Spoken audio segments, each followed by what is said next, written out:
Lebanese protesters gather in downtown Beirut during a demonstration against a political leadership they blame. Read MoreBEIRUT. Public fury over this week's massive explosion in Beirut took a new turn Friday night as protesters stormed government institutions and clashed for hours with security forces, who responded with heavy volleys of tear gas and rubber bullets.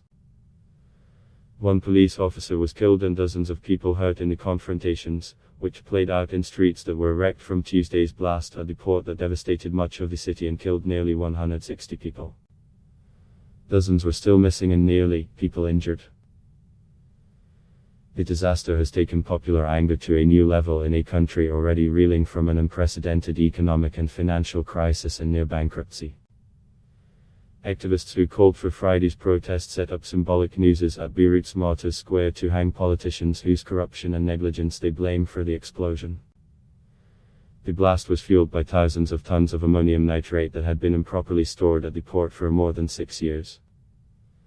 Apparently set off by a fire, the explosion was by far the biggest in Lebanon's troubled history and caused an estimated $10 billion to $15 billion in damage, according to Beirut's governor. It also damaged buildings and left hundreds of thousands of people homeless. Resignation or hang, read a banner held by protesters, who also planned to hold a symbolic funeral for the dead. Some nooses were also set up along the bridges outside the port. Gader, 23, said the noose was for everyone who has been in power for the last 30 years. What happened was a spark for people to return to the streets. A placard listed the names of the dead, printed over a photo of the blast's enormous pink mushroom cloud.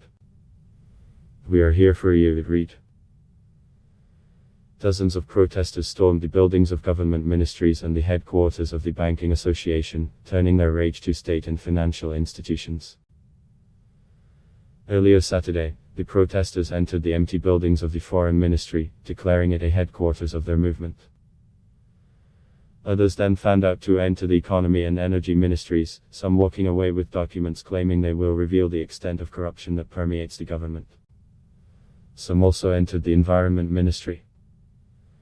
Many protesters said they now had only their homes and even those are no longer safe.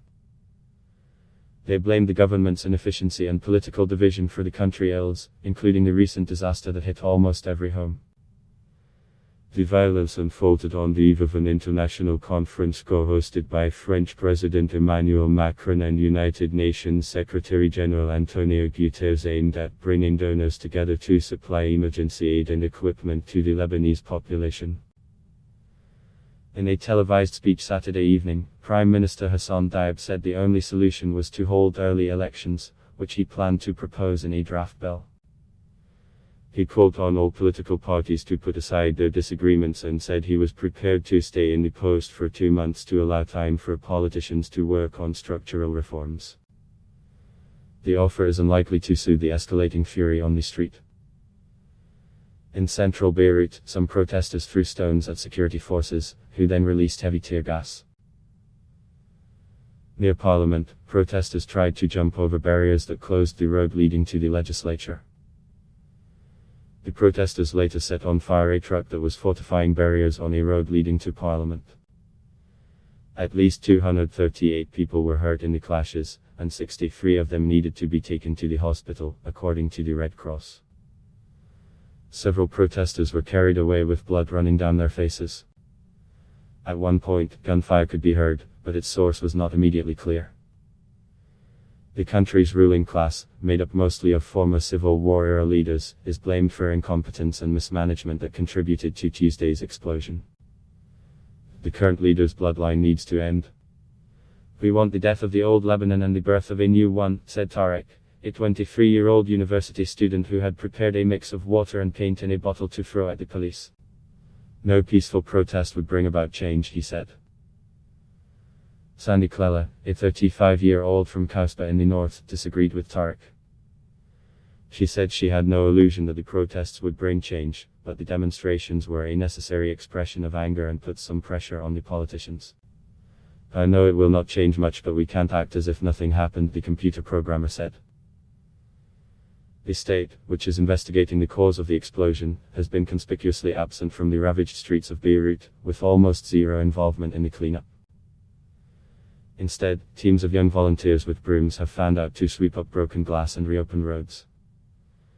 The U.S. Embassy in Beirut tweeted that the Lebanese people have suffered too much and deserve to have leaders who listen to them and change course to respond to popular demands for transparency and accountability.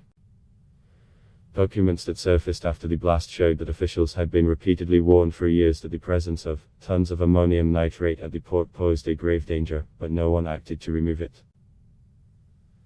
Officials have been blaming one another, and 19 people have been detained, including the port's chief, the head of Lebanon's customs department, and his predecessor.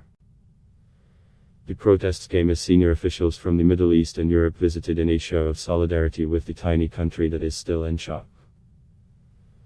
The President of the European Council, Charles Michel, arrived in Beirut for a brief visit. Turkey's Vice President and the country's Foreign Minister met Aoun said that Ankara was ready to help rebuild Beirut's port and evacuate some of the wounded to Turkey for treatment. At the site of the blast, workers continued searching for dozens of missing people.